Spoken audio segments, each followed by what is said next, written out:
نگاه ما با عالم هستی عوض می شود.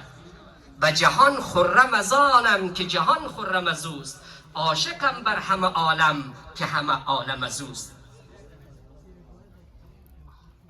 به حلاوت بخورم زهر که شاهد ساقی است، و ارادت بکشم درد که درمانم از اوست.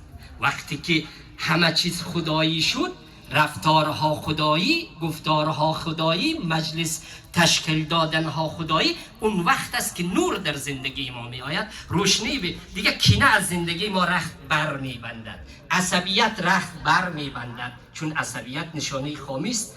تعصب از زندگی ما رخت بر می بندد، سوء ظن از زندگی ما رخت بر می بندد، کینه و حسد از زندگی ما رخت بر می بندد. همه این ناپاکی ها می رود کنار.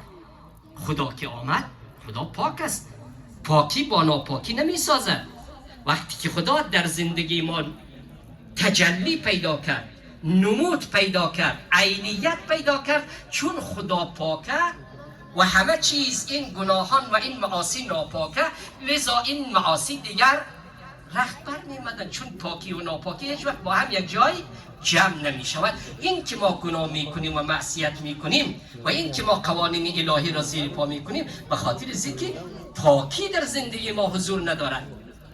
از قبل از سابق این چیز را شنیده اید که میگم کبوتر با کبوتر، باز با باز کند همجنس با همجنس پرواز.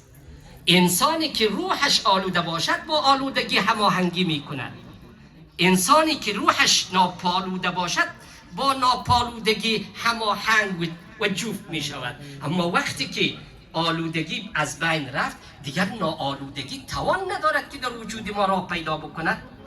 خب این یک نکته.